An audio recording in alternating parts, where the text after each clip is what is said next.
Assalamualaikum warahmatullahi wabarakatuh. Waalaikumsalam warahmatullahi wabarakatuh. Perkenalkan kami dari siswa Institut Teknologi dan Bisnis UGM.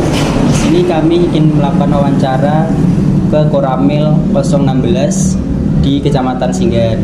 Dan kami ingin mewawancarai salah satu anggota TNI Angkatan Darat yang berada di Koramil 016 di Kecamatan Singgahan. Untuk Bapak mungkin bisa perkenalan terlebih dahulu. Ya.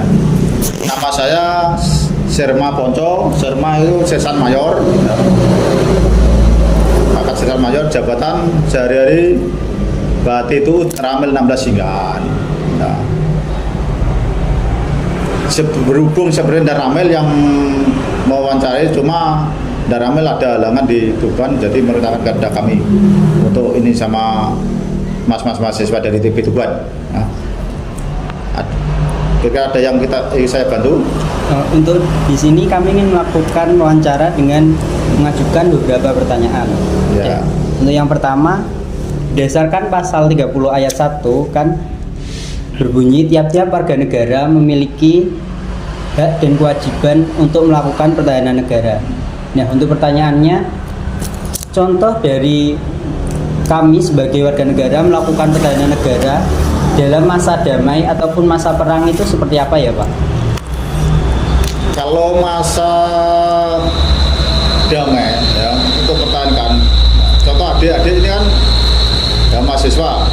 Nah, adik belajar itu pun udah termasuk bela negara.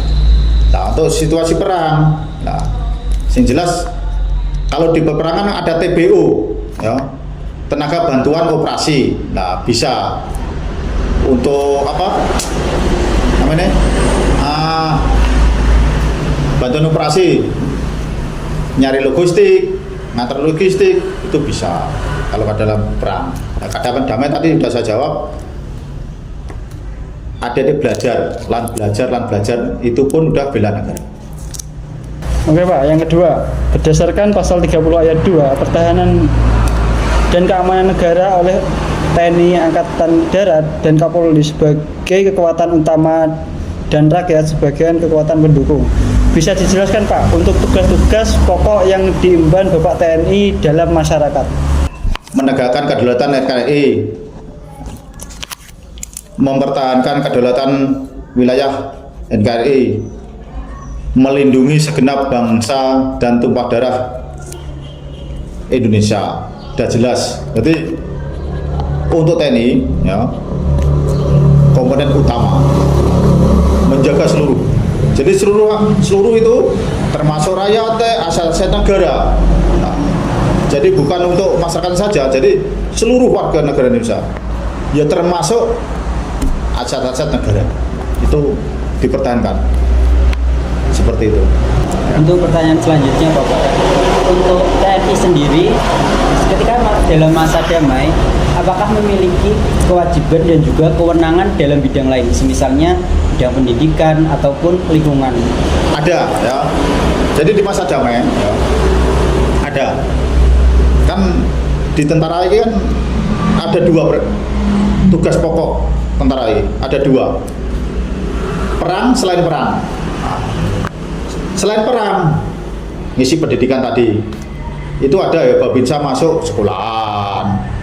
Nah, terus ada rutin lahur rumah Desa Layauni, di TMD bangun jembatan, bangun jalan. Nah, itu termasuk itu. Itu tugas tentara selain perang. Seperti itu. Jadi kalau ke sekolah-sekolah itu memberikan sosialisasi kepada anak-anak seperti itu Pak? Ya, jadi contoh ya, sosialisasi kalau mau contoh ada pembukaan tentara. Nah, kadang-kadang ada kita ke sekolahan kalau mau datang tentara sekali dibuka harus seperti ini seperti ini maksudnya gini. Contoh fisik harus dijaga, kesehatan seperti itu. Nah, Seperti persyaratan-persyaratannya Pak? Ya, seperti itu. Oke Pak, biasanya kan di Koramil kan ada organisasi itu Saka Wirakartika Pak ya. Nah, organisasi yang dinaungi oleh TNI ini apakah punya tujuan utama dibentuknya organisasi ini itu apa Pak tujuan utamanya? Ada, tujuannya utama ada. Ya itu tadi untuk kita komponen cadangan tadi. Nah, nah, sama dengan tentara nanti perang dan selain perang. Selain perang tadi, Saka kan ada penghijauan kita ajak, nah, ada kerja bakti di mana kita ajak. Nah, termasuk itu.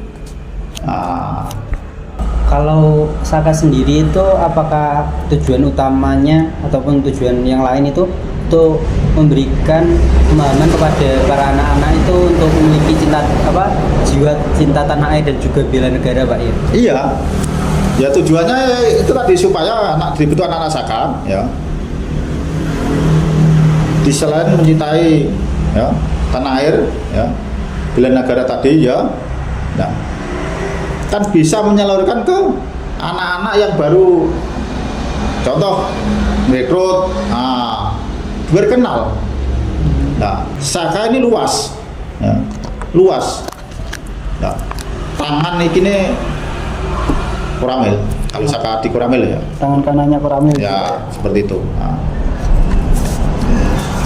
Pak, selanjutnya apa yang dilakukan Bapak TNI untuk memberikan motivasi dan pemahaman kepada anak muda untuk memiliki jiwa bela negara dan cinta tanah air?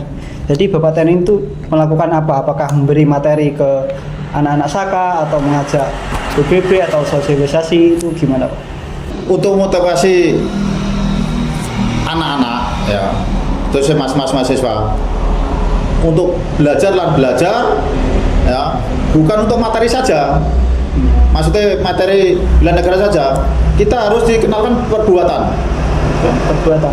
Nah, tadi kan dari awal saya singgung juga perbuatan.